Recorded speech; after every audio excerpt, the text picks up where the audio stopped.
एकोणा कोळसा खदान सुरू झाल्यापासून वरोरा आणि लगतच्या गावामधील जनजीवन विस्कळीत झाले असून शासन निर्णयानुसार कामे होत नसल्याचा आरोप येथील नागरिकांनी केला आहे।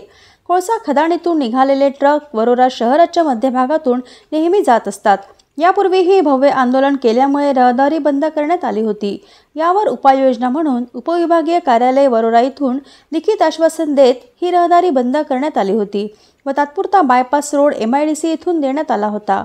मांढळी नाका चौक व रत्नमाला चौक येथे या आदेशाचे फलक संबंधित विभागाकडून लावण्यात आले, परंतु या आदेशाला केराची टोपली दाखवत काही दिवसातच ही वाहतूक पुन्हा पूर्ववत सुरू झाली।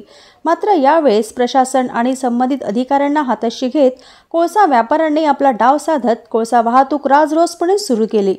या ठिकाणावरून नेहमी RTOची गाडी फिरत असते, मात्र याचे पण दुर्लक्ष होत आहे।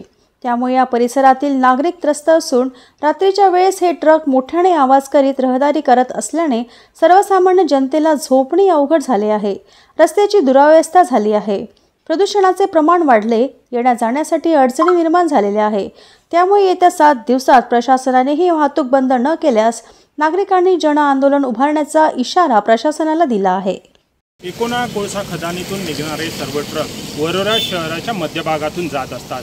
त्यामुळे नेहमी या नागरिकांना याचा त्रास सहन करावा लागत आहे। गेल्या काही दिवसापासून रात्रभर हे ट्रक चालत असल्यामुळे नागरिकांचे झोपणे सुद्धा दुरापास्त झालेले आहे।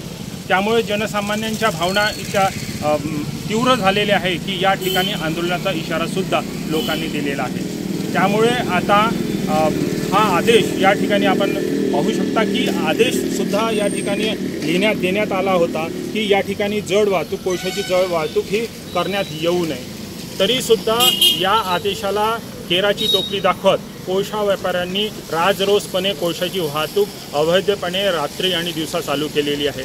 त्यामुळे आता या ठिकाणी लक्ष देणारं कोणी आहे की नाही, वाली आहे की नाही नागरिकांसाठी असा प्रश्न पडतो आहे।